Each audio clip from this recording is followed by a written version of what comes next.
Madam आपका order. ये Harley है ना? हाँ जी मैम। कितने की होगी? मैडम ये 20 लाख रुपए की। 20 लाख? तुम 20 लाख की बाइक पर डिलीवरी कर रहे हो? क्या करूं मैडम, मजबूरी है तो करना पड़ रहा है। क्या मजबूरी? भगवान ऐसी मजबूरी सबको दे। तुम्हारे पास 20 लाख की बाइक है और तुम उससे डिलीवरी कर रहे हो। अब मैं आपको समझा नहीं सकता मैडम जी, जैसा आपको ठीक लगे वैसा आप समझ लो। और वैसे बचता भी है कुछ? मतलब पूरा दिन काम करने के बाद पैसे बच जाते हैं क्या? मतलब मैं कुछ समझा नहीं मैडम जी। अरे मतलब तुम्हारी बाइक इतनी महंगी है, जितना तुम कमाते होगे उससे ज्यादा पेट्रोल लग जाता होगा तुम्हारा, तो इसलिए पूछ रही हूँ पैसे बचते भी है या सारे बाइक पर ही लगा देते हो? हाँ कह सकते हो आप, मेरे ज्यादा पैसे तो तेल में ही चले जाते हैं, पर हाँ थोड़ा बहुत तो बच ही जाता है। खैर तुम्हें नहीं लगता कि तुम्हें ये बाइक बेच के कोई दूसरी बाइक ले लेनी चाहिए जिसकी एवरेज अच्छी हो? मतलब मेरे कहने का तो यही मतलब है कि अगर तुम पैसे कमाने बाहर निकले ही हो, अच्छे से पैसे कमाओ ना, एक बाइक लो, उसका खर्चा भी कम होगा, तुम्हारे पैसे भी बचेंगे। क्यों? मैं इस बाइक को नहीं बेच सकता, यही तो मेरी मजबूरी है। वैसे भी कैसी मजबूरी है तुम्हारी भाई? मुझे तो कुछ समझ में नहीं आ रहा क्या बोलना चाह रहे हो तुम। अब मैं आपको कैसे समझाऊं? बात ये है कि पहले मैं डिलीवरी का काम नहीं करता था। तो क्या करते थे? पहले मेरा यही सिटी मॉल के पास में शोरूम था और बहुत अच्छा भी चलता था।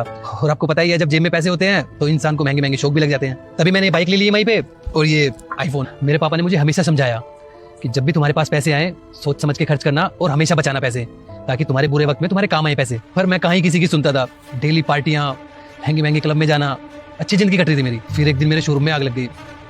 मार्केट से ही बहुत माल उठा रखा था उधार में, वो सब जल गया। और जो पैसे मेरे पास थे वो सारे पैसे उधार चुकाने में लग गए।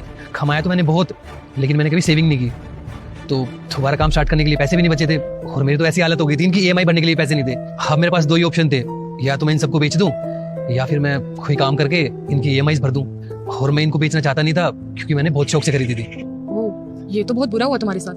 पर तुम कोई और काम भी कर सकते थे, मतलब ये डिलीवरी का काम ही क्यों चुना तुमने? जिंदगी भर अपना ही काम किया मैडम, कहाँ ही नौकरी कर पाऊंगा।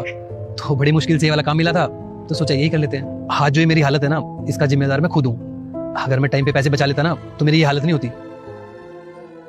पापा आप क्यों खाना बना रहे हो? अगर खाना है तो बाहर से ऑर्डर कर लेते हैं। अरे बेटा क्या जरूरत है बाहर से मंगवाने की, मैं हूं ना, मैं बना लूंगा अपने आप। पापा आप भी ना कमाल ही करते हो, क्यों इतनी मेहनत कर रहे हो? अरे हमारे पास इतना पैसा है, हम रोज बाहर से खाना मंगवा कर खा सकते हैं 30 दिन। बेटा माना हम 30 दिन बाहर से खाना मंगवा कर खा सकते हैं, पैसे उड़ा सकते हैं, पर बेटा हमें पैसे बचाने चाहिए, ये हमारे बुरे वक्त में काम आएंगे। पापा कल की बात क्यों करते हो? अब कल के चक्कर में आज जीना छोड़ दे क्या हम? अब पैसे हैं कहीं तो लगाएंगे ना। आप भी कमाल की बातें करते हो, पता नहीं क्या हो गया। बेटा देखो, वक्त की इज्जत कर लो।